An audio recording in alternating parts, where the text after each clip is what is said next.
We're back in our meeting, waiting for our county manager. We're going to go over our briefing. Our briefing today is for our meeting of July 27th, 2023, and he is arriving as I speak. So I'll turn the meeting over to our manager. All right, very good. Let me get my ducks in a row here for a second.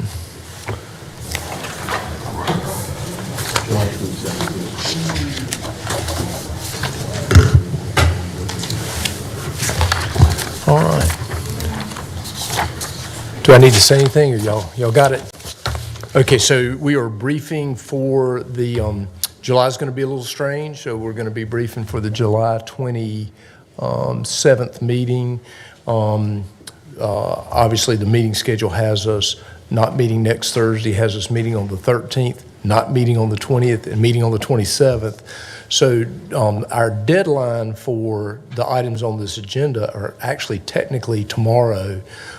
So as we go through the items that we have in place, I've reached out to the department and said, if you expect anything, let me know and I'll mention it. But as we always have done, we'll get the public hearing matters kind of fully briefed, and then I'll run through the rest of the items. And then the only other item we have today is just that closed session item. 2 meetings in July. Yes. Yes. So very good. So Chris. Thank you. Good afternoon, Commissioners. I do have 3 text amendments before you. One is truly UDO CC 23, which is the last one I'll go over today, is titled non-substantive changes, but I believe in looking at all 3 of them, all 3 of these, they're relatively minor compared to some of the ones we've had recently. The first text amendment is UDO CC 21. It's a proposal by Planning and Development Services staff to amend sections 3 and 11 of the UDO to ensure consistency and application of site triangle provisions throughout all of Forsyth County. In 2021, the North Carolina legislature adopted new language specifying that measurements for site distances at intersections, including site triangles, must begin within the right-of-way or edge of pavement for municipalities. Prior to adoption of this language, municipalities could do site triangles through various methods. And the current UDO definition, which is a city-only definition, by the way, for site triangles states that site triangles shall be measured starting at the edge of the right-of-way or actually on the private property. I'm sorry. This definition, again, is currently city-specific, but site triangles are consistently requested by NCDOT through the review process throughout Forsyth County. This proposal will amend the definition of site triangles to state that the measurement begins at the edge of pavement. It will convert the definition from a city-only definition to a county-wide definition, and it will replace the existing graphic in the UDO. The image on the right is not the existing graphic that's in the UDO, but it is how we currently do measure site distance triangles. They're at the edge of the right-of-way, but on the property line of the property in question. The state statute measurement or requirement is what is shown on the right, which shows that 10 by 70 site triangle easement being within the right-of-way at the edge of pavement. The state adopted this language, again, back in 2021. The proposed amendment will amend the current definition to meet this state statute requirement, and the amendment will have no impact on the current review, as staff has already incorporated this into our review process. This was heard by the Planning Board at their February 9th, 2023 public hearing. There were no speakers in opposition, and the Planning Board did vote unanimously to recommend approval of this request, and this was adopted by City Council on May 1st of 2023. With that, I'll be glad to answer any questions. Questions? I did actually have a substantive question about that. It appears that the new definition requires measuring this as if the vehicle had rolled up to the stop bar that would be over the sidewalk. So when a car is stopping at one of these intersections, they have to move forward and block the sidewalk. Obviously, they're not on top of the sidewalk, but they're on it looks like they have to move forward to a point where a pedestrian using the sidewalk can't proceed across the intersection while they're there. I would agree with that assessment. So is this a mandatory change under Well, state again, law? keep in mind, there's nothing currently in the county regulation that even provides how site triangles are done. Within municipalities within Forsyth County, this is a state mandate. This is a state requirement. We felt like for the ease of simplicity, for the ease of enforcement, for the ease of clarification, and explaining this to folks, it would be better to have the same definition both in the city and the county. And at some point, the statute was either changed or clarified to, in essence, require that the visibility be measured from the point of view of a driver whose car is blocking passage of pedestrians across that intersection when there is a car stopped there. What I would say is that this was probably a property rights clarification, in that the way the site triangle used to be, you came back from, you went to the edge of the right of way, or i.e. on the property, came back 10 feet and then went down the road 70 feet, which took that 10 by 70 area out of being able to put a sign or any other use on the property out of the equation. So yes, whenever the General Assembly changed this for municipalities to make it uniform throughout the state, they made it where you have to do what's on the second image on the screen, which, like you say, does potentially block the sidewalk. I would love to have that noted to our representative in Raleigh as a question of concern. Is that something that, I mean, that's not the agenda item on, but. I'll defer to the attorney on that. But That's certainly something we could look into. Thank you. Other questions? I don't believe so, Chris. The second item that I have is entitled UDO CC 22. And this is something that the city council adopted, and it's related to actually something on the last meeting that y'all just had an appointment for the Historic Resources Commission. But this is basically concurrence of the change that the city has made to their appointment structure. This would amend Chapter 10 of the UDO to modify the structure of the Forsyth County Historic Resources Commission for the city appointees. The HRC is currently a 12-member board, 5 appointed by the county commissioners, 5 members appointed by the county commissioners, 5 members appointed by the city of Winston-Salem, and then 1 member each appointed by the village of Clemens and the town of Kernersville, as they are also certified local governments. Currently, the city of Winston-Salem appoints 1 at-large member and 4 categorical members. Forsyth County appoints 3 at-large members, 1 member that you just appointed to serve an expired term. And then there are 2 categorical members that the county appoints, 1 being a licensed architect and 1 being a property owner of a local historic landmark. And that was the one that y'all discontinued to the next cycle because you didn't have an applicant. The Winston-Salem categorical seats are based on, there are 2 seats that are based on residence location, one within the historic, an H district, which is either within Old Salem or Bethabara, and a historic overlay district, which is someone who lives within West End. And then there are 2 professional qualifications seats. An archaeologist, landscape architect, arborist, planner, or surveyor is 1 seat, and an architectural historian or historic preservationist being another. This change is to eliminate those 2 professional qualification seats, what are indicated in yellow, and convert those from professional qualifications to at-large. So you would have 3 at-large and 2 categorical, which would be the same as what the county has.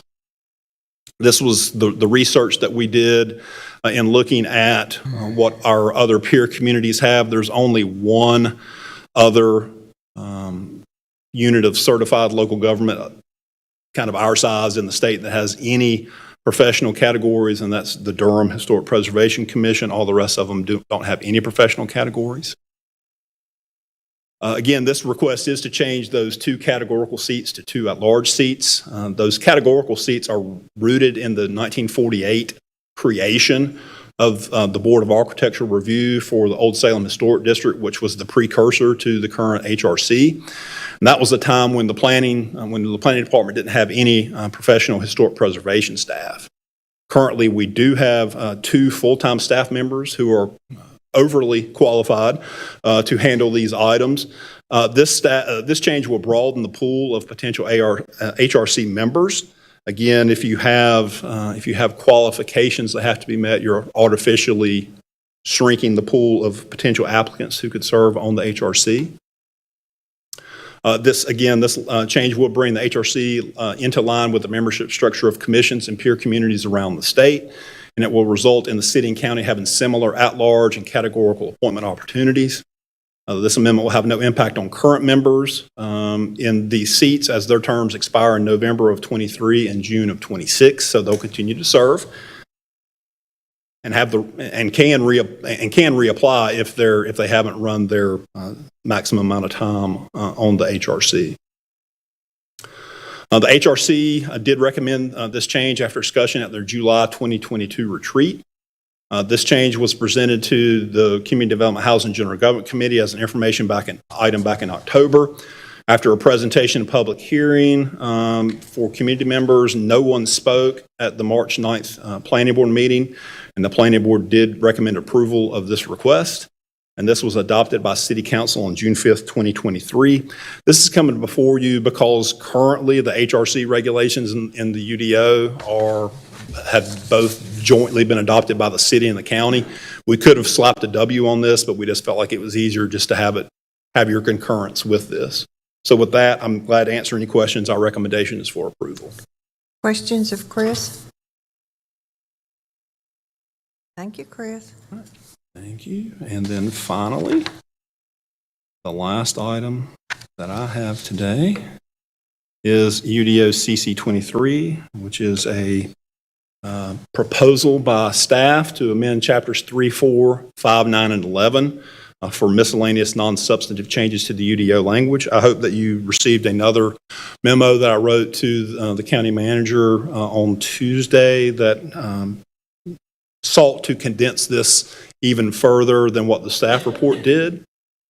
These non-substantive changes are prepared periodically to keep the UDO up to date and provide clarifications. This is actually our first update since we went live with UDO Clear Code back in 2021, I believe. These non-substantive changes are revisions that have no effect on the intent or enforceability of standards. Revisions are proposed when staff discovers if you hold on one second, I can't read this. Unintentional omissions or inconsistencies within the text, often as a result of changes made in previous UDO amendments, including the transition to UDO Clear Code.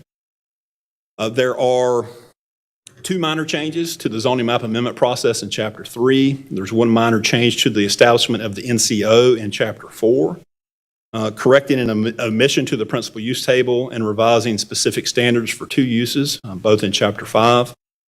Reserving a non-conforming subsection in Chapter 9, and then revising, I believe it's 11 different definitions in Chapter 11. The zoning and map amendment section in Chapter 3, the neighborhood outreach summaries must now include the outcomes of the meeting, not just a statement that they held a meeting, but what was discussed and if any changes were made to the plan. The requirement for a pre-application conference for the special use limited or special use no site plan district has been removed. We've actually had this in our ordinance for 15 years and had never actually met with a single applicant on that because generally speaking, they're going through some type of a process with us anyway, whether it be a sketch plan review or coming in and discussing it via email or a phone call. So we felt like it was time to eliminate that section. The NCO provision in Chapter 4. This is changed to reflect a change that was made in state law with the adoption of 160D. There's a provision that says there's an ability to do a non-petitioning owner rezoning in the UDO for an NCO. But you can't propose any type of restriction that would constitute a downzoning.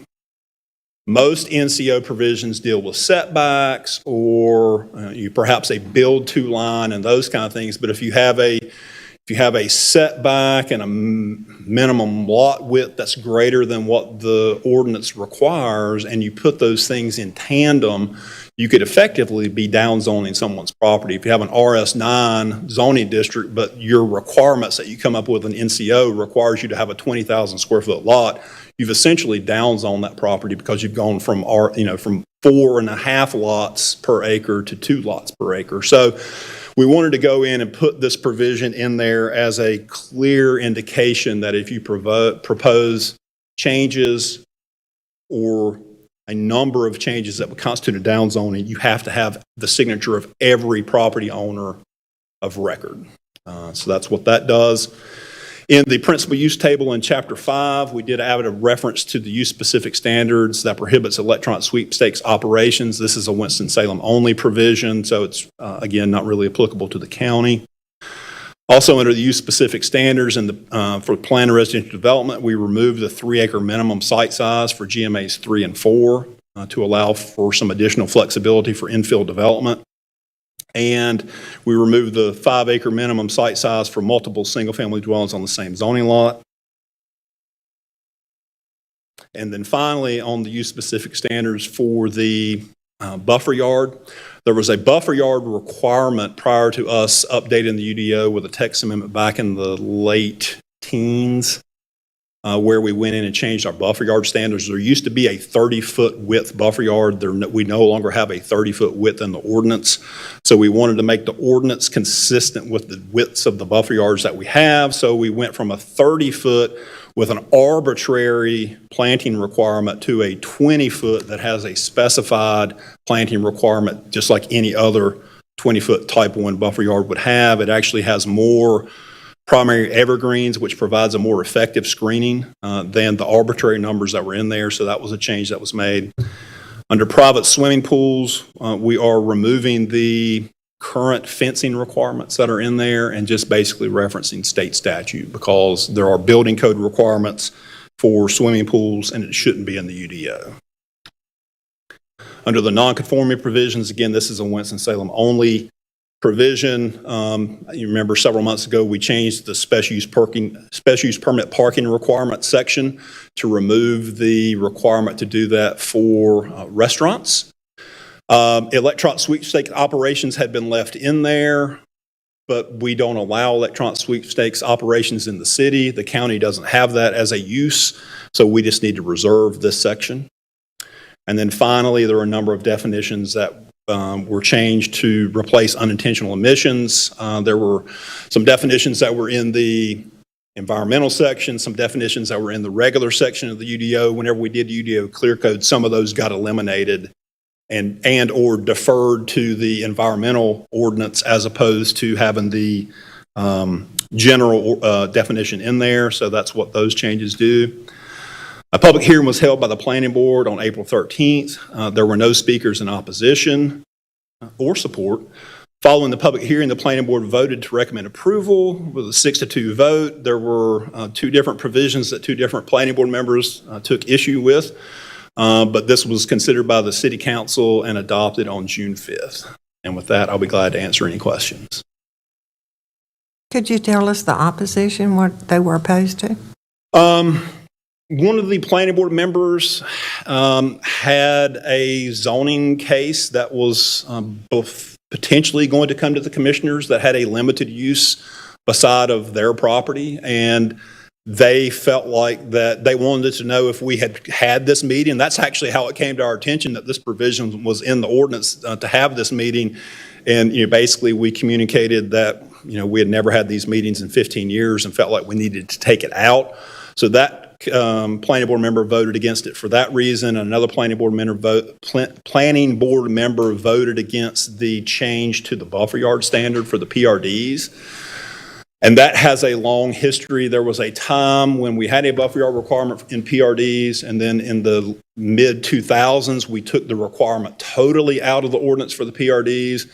In the early 2010s, we put it back in.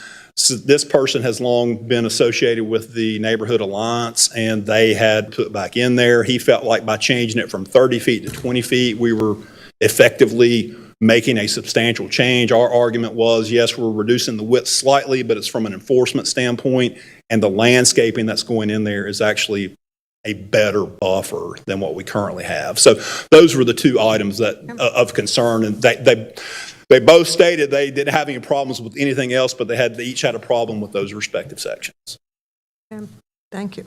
All right. Further questions for Chris? Thank you. Thank you. All righty. So I'll do a quick review of the other items that we'll brief fully on July the 13th. And there's a few, I'll review what's on the agenda, and then I'll mention a few that that I know will come into us by close of business Friday. So budget and finance items, you got a resolution authorizing the expenditure of opioid settlement funds. That essentially uses opioid settlement funds to fund our FROST program, which is the public health program around addressing the opioid issues in the community. And they've been a real leader in that. So you'll hear from Denise on that. You got a couple of contracts. You got a contract with Stryker Sales LLC, essentially a maintenance agreement on the two pieces of equipment that EMS carries kind of across the system. The LifePak monitor defibrillators, absolutely essential piece of equipment, and the Lucas chest compression devices, which is a fairly new device that we've got on the ambulances. So if you want us to bring in and show you a demo, we can certainly do that, but this is the maintenance service agreement for that. You've got a resolution for temporary employment for one-stop early voting. Every year, the elections office receives bids. We received bids this year using the informal process, since we're not required to use a formal process through that. And so we've gotten really good competitive pricing on that. And so Tim will bring that to you. This meeting cycle is where John will do the annual settlement and also the order to collect for taxes. And so John usually goes through a pretty exhaustive presentation of what collection efforts look like, how they do that, and how we try to work with citizens in those issues. So you'll hear directly from John on that. My recollection is we were debating about when to do the detailed part of that, and so I think we landed on the 13th. So when we're back in here on the next Thursday, 2 Thursdays from now, you'll hear that presentation. So it looks like a pretty light agenda. I know we're going to receive a couple of other items. One of them is we've got an opportunity to apply for some Golden Leaf grant money. I think they really want to see an application that bubbles up out of the county, because Ted Lord actually called me and said, make sure you're applying this cycle. So we're in the process of evaluating projects. They are looking for innovative projects. And so we're trying to meet all the deadlines for submission to that within our meeting schedule. And so we'll work, that'll either be a discussion item or it'll be an agenda action item, depending on how much progress we can make with that. There are 2 public health grant matters, both related to infant mortality responses and those kinds of things. And so public health's working on that. And then there's also going to be a request to use some behavioral health dollars for the Sturmer House improvements. That's where we're trying to set up that crisis facility for youth in crisis, to give us a buffer and help us try to deal better with the difficulty that we're having trying to find placements for some of those youth. And so that's what we have right now. We're going to have to be a little flexible going through the next couple of Thursdays, just because of the meetings cycle, but that's what we're working on right now. Could I ask Chantel, are you still having trouble from the state on that Sturmer House getting their approval? Unfortunately, Vice Chair Wisenhunt, we submitted, as you know, the request in April 2022, so over a year now, and we have not received the approval. It's sat at DHHS for over a year. Obviously, I've reached out to Secretary Kinsley, as well as I know you've talked to legislators and Chair Martin. At this point, they're saying it's sitting at the Centers for Medicaid at the federal government level. But my concern is they did not submit it to the federal government until recently. So Ms. Price and I have been working with partners on some other potential options, because it does not seem like we're going to be able to rely on the state. Thank you, that's a shame. Yes, ma'am. The last item, unless there's anything else from board members, is just the closed session motion. Anything else? You have that motion? I do. I need to ask the board to consider a motion to go into closed session to discuss three matters to consider: the qualifications, competence, performance, character, fitness, conditions of appointment, or conditions of initial employment of an individual public officer or employee or prospective public officer or employees pursuant to Virginia General Statute 143, 311A6. Since there's no other business to come before the board at this meeting, following the closed session, the meeting will be adjourned. Is there a motion? So moved. Motion. Motion by Commissioner Bessie and second by Commissioner Plyler for the first time today. All in favor say aye. Aye. We are adjourned. Madam Chair, Oh, I'm I sorry. got some information for the manager. Oh, okay, please go.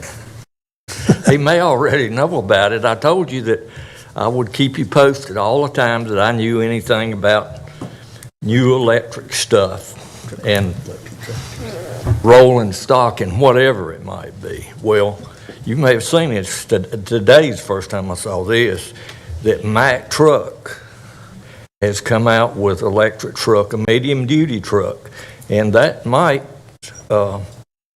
fit something that you would want to use. So I just wanted to make you aware of it. I don't want to take a chance on you missing something, which you very seldom do, and I don't remember whether I reported to you a while back that, and I didn't know that either till I was reading about electric stuff. And Cummins Engine, they've been working on something too, so.